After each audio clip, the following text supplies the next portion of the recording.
Assalamualaikum warahmatullahi wabarakatuh. Kaifa halukum? Apa kabar semuanya? Marhaban bikum fi qanat Zona Bahasa Arab. Selamat berjumpa kembali di channel Zona Bahasa Arab. Pada kesempatan kali ini saya akan membahas tentang salah satu cabang ilmu bahasa Arab, yaitu ilmu shorof. Pada video-video sebelumnya saya pernah menyampaikan ada 12 cabang keilmuan bahasa Arab. Nah, salah satu 12 cabang keilmuan bahasa Arab itu adalah ilmu shorof. Nah, kenapa saya mendahulukan membahas ilmu shorof daripada ilmu-ilmu yang lainnya?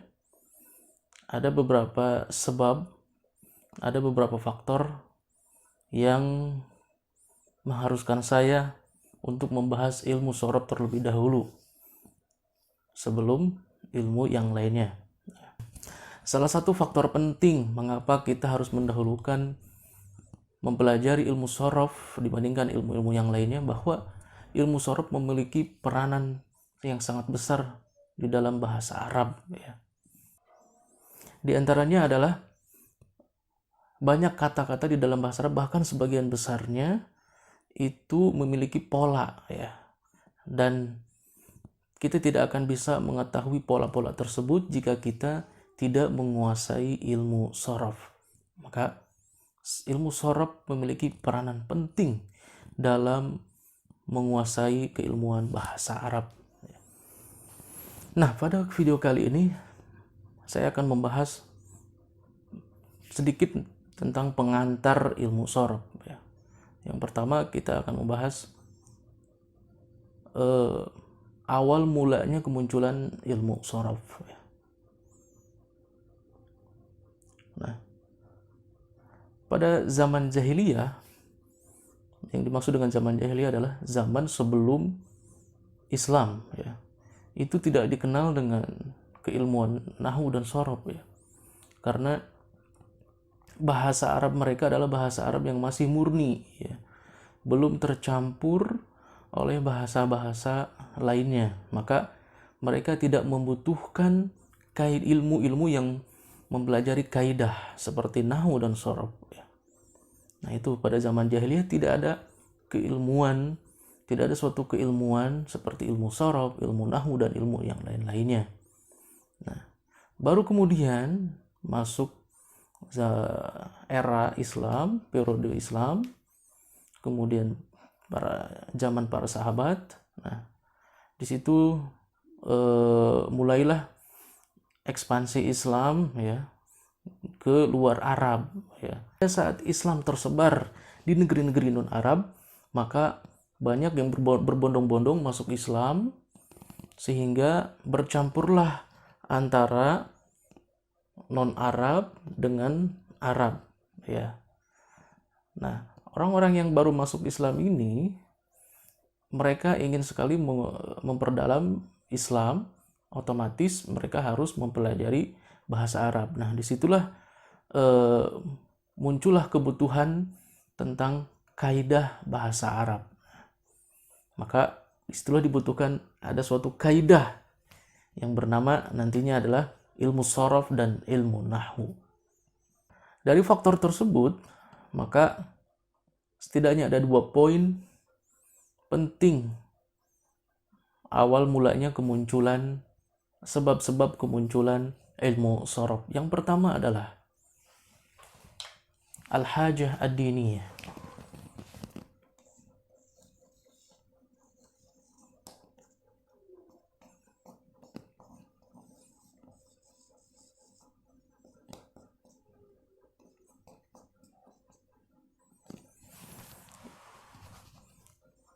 Faktor terpenting adalah al-hajah ad-diniyah, kebutuhan agama.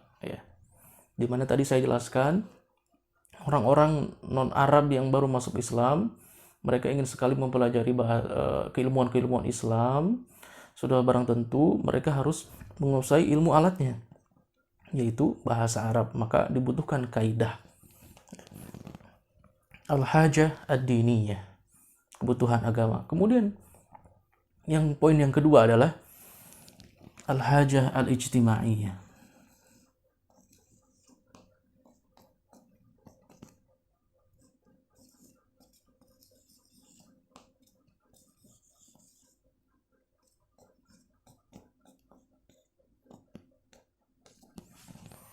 Al-hajah al-ijtimaiyah maksudnya adalah kebutuhan sosial, ya.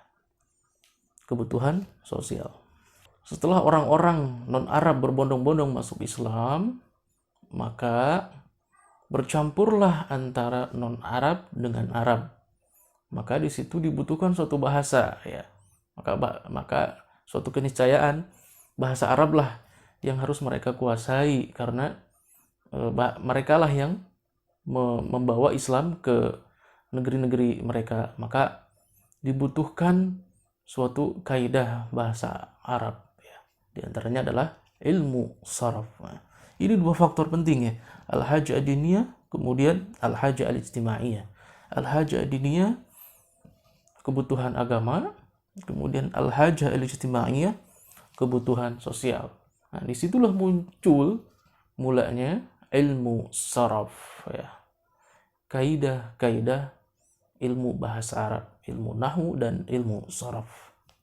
Nah, kenapa dibutuhkan kaidah-kaidah ilmu bahasa Arab? Karena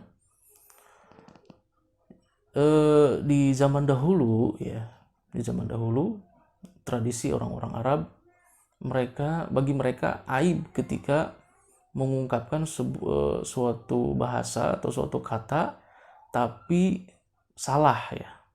Tapi salah kaidahnya. Maka itu merupakan suatu aib, ya. Yang biasa disebut al-lahan, ya. Kesalahan. Al-lahan, kesalahan, ya. Al-lahan bagi mereka adalah aib, ya. Maka harus diluruskan dengan suatu kaidah. Maka muncullah kaidah bahasa Arab, ilmu nahwu dan ilmu saraf. Lahan ini, al-lahan ini, kesalahan-kesalahan dalam mengungkapkan bahasa banyak terjadi ketika banyak orang-orang non-Arab yang masuk Islam, ya. Non-Arab yang masuk Islam, kemudian mereka bercampur sehingga muncullah banyak al-lahan, ya, kesalahan-kesalahan dalam mengungkapkan bahasa Arab. Maka dibutuhkan suatu kaidah ilmu nahwu dan ilmu saraf. Nah, sekarang kita akan mengetahui bersama siapakah peletak pertama ilmu saraf, ya. Nah, wadi' ilmu saraf, peletak pertama ilmu saraf.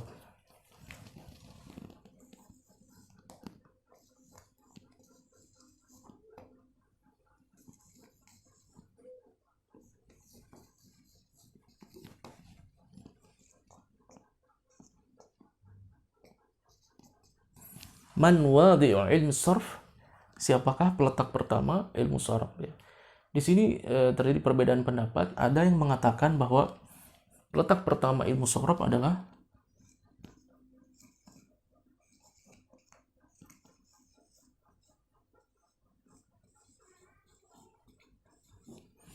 Abul Aswad ad-Du'ali, ya.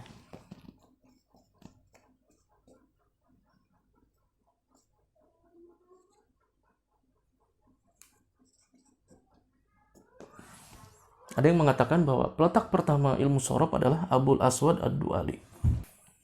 Ada juga yang mengatakan bahwa peletak pertama ilmu saraf adalah Mu'az bin Muslim al-Harra. Mu'az bin Muslim al-Harra.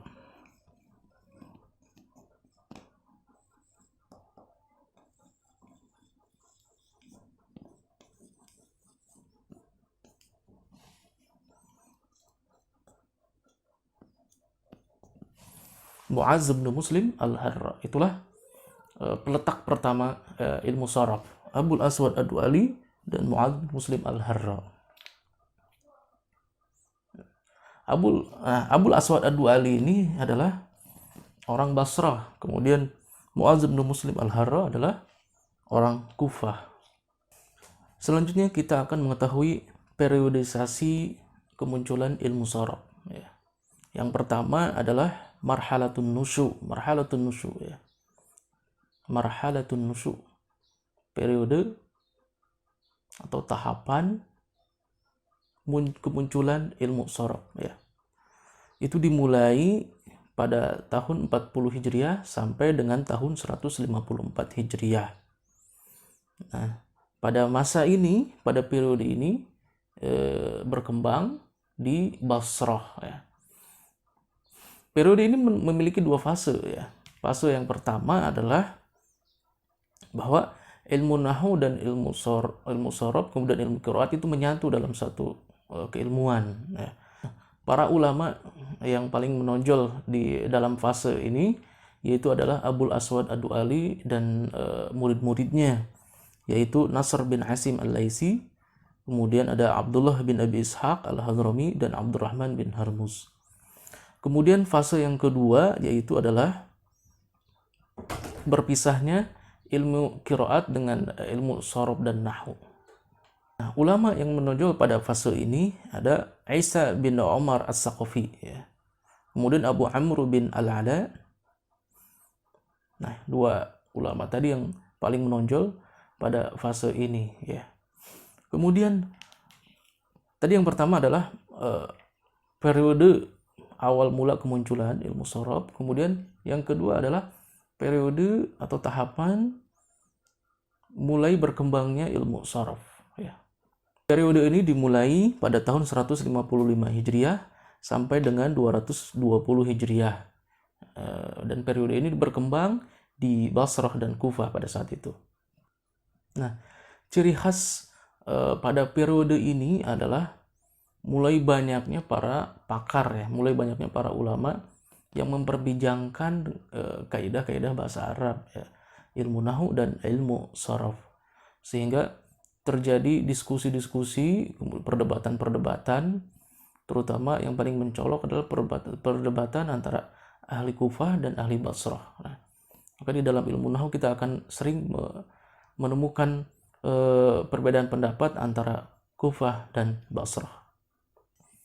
Pada periode ini pula banyak dituliskan atau banyak karya-karya buku-buku yang dituliskan oleh para ulama, baik ulama Kufah maupun ulama Basrah.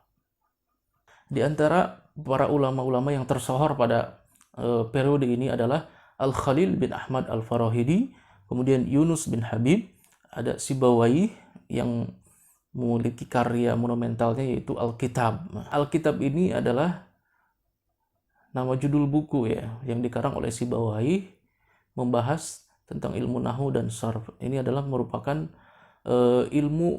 buku pertama yang dikarang oleh para ulama pada saat itu. Ulama yang tadi saya sebutkan yang menonjol yaitu ulama-ulama Basrah. Adapun ulama-ulama dari Kufah diantaranya adalah Mu'adz bin Muslim Al-Harra, kemudian Abu Ja'far Ar-Ru'asi, ada Al-Kisai, Al-Farra, dan Al-Lihyani, dan masih banyak yang lainnya. Kemudian periode selanjutnya adalah periode di mana ilmu sorof mencapai suatu kematangan keilmuan, ya. Periode ini dimulai tahun 221 Hijriah sampai 292 Hijriah di Kufah dan di Basrah, ya. Nah, ciri khas dari periode ini adalah bahwa ilmu sorof dan ilmu nahwu mencapai kematangan keilmuannya. Kemudian antara ilmu nahwu dan ilmu sorof terpisah. Pada periode ini ilmu nahwu dengan ilmu sorof terpisah. Nah, di antara ulama-ulama Basrah yang menonjol pada periode ini yaitu Abu Umar Al-Harmi, kemudian Abu Utsman Al-Mazini yang mengarang kitab sorof yang berjudul Tasriful Mazini. Kemudian ada Al-Mubarrid, ya. Nah, itu dari kalangan Basrah. Kemudian dari ulama Kufah ada Ya'qub bin Sikit yang dikenal dengan Ibnu Sikit. Kemudian ada Sa'lab, ya. Nah, dari para ulama-ulama ini muncul karya-karya monumental ya. Banyak sekali karya-karya yang mereka tuliskan terkait ilmu nahu dan ilmu sharaf. Setelah 3 periode itu kemudian berkembanglah keilmuan ilmu nahu dan ilmu sharaf, sehingga banyak sekali para ulama-ulama yang menulis atau mengarang dalam ilmu sharaf ya. Di antaranya adalah ulama-ulama seperti Az-Zujaj, Ibnu As-Sarraj, kemudian Ibnu Durustuwaih ya. Nah, setelah keruntuhan Abbasiyah, maka banyak para ulama-ulama yang lari dari Baghdad menuju negeri Syam, Mesir, kemudian Andalus, Spanyol ya. Maka di negara-negara tempat pelarian mereka itulah, di negeri-negeri tempat pelarian mereka itu juga dikembangkan ilmu nahu dan ilmu sharaf. Dari faktor ini semakin memperkaya kitab-kitab atau karangan-karangan para ulama ya di berbagai penjuru negeri, Syam, Mesir, Andalus dan lain sebagainya ya. Di antara para ulama yang kesohor pada periode tersebut ada Abu Sa'id As-Sayrafi, kemudian Abu Ali Al-Farisi yang mengarang kitab Sharaf yang berjudul At-Takmilah. Kemudian ada Ibnu Jinni. Ibnu Jinni juga mengarang ilmu Sharaf yang berjudul At-Tasrif Al-Mamluki. Kemudian ada lagi Al-Mazini ya, Az-Zamakhsyari, Ibnu Ya'ish, Ibnu Al-Hajib yang mengarang kitab Sharaf yang berjudul Asy-Syafiyah. Kemudian ada Ibnu Usfur, ada Ibnu Malik, kemudian Abu Hayyan Al-Andalusi alladzi lakhasa kitab Al-Mumti' ya. Kemudian ada Ibnu Hisham Al-Ansari. Nah, sahabat-sahabat sekalian, selanjutnya apa hukum mempelajari ilmu sharaf ya.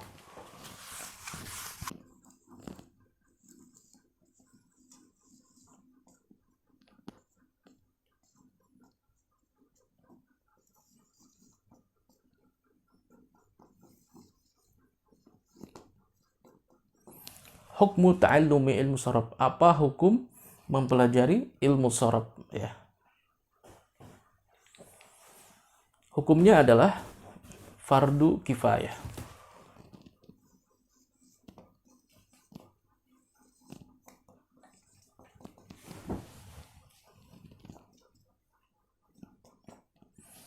Hukum mempelajari ilmu sharaf adalah fardu kifayah. Di mana jika sebagian orang mempelajari ilmu sharaf maka gugurlah sebagian yang lainnya lagi ya. Itu adalah fardu kifayah. Selanjutnya, apa faidah mempelajari ilmu sharaf? Faidah mempelajari ilmu sharaf. Yang pertama adalah saunul lisan ya. Menjaga lisan dari kesalahan pengucapan bahasa Arab.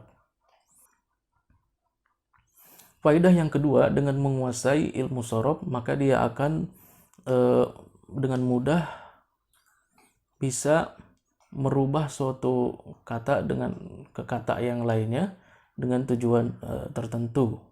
Kemudian yang ketiga, dengan mempelajari ilmu sharaf maka kita akan mengetahui asli suatu kalimat ya, asal usul suatu kalimat. Kemudian yang keempat, dengan mempelajari ilmu sharaf kita akan mengetahui struktur kata ya. Struktur kata dengan huruf-hurufnya yang asli maupun huruf-huruf tambahan. Nanti kita akan pelajari bersama apa itu huruf asli dan huruf tambahan dalam ilmu sharaf. Definisi ilmu sharaf itu. Ta'rif,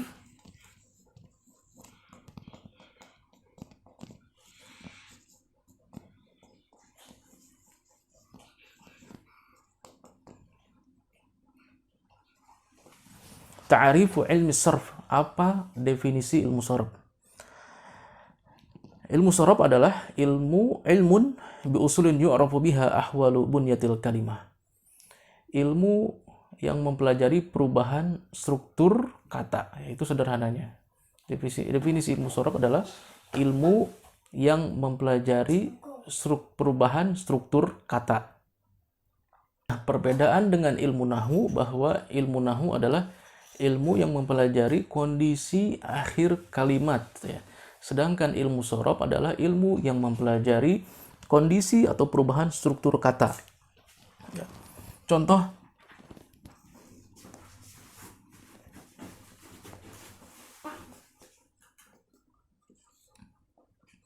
Ja'a Zaidun. Ja'a Zaidun. Ilmu nahwu itu mempelajari kondisi akhir kata ya, harokat. Ja'a Zaidun. Kenapa tidak Ja'a Zaidin atau Ja'a Zaidan ya? Nah, di sini di sini dipelajari ilmu nahwu. Ilmu yang mempelajari kondisi akhir kalimat. Sedangkan ilmu sorof, ilmu yang mempelajari struktur kalimat. Contoh,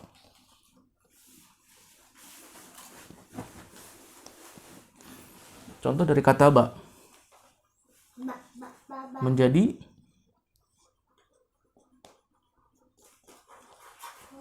yaktubu. Kata ba yaktubu. Kitabatan.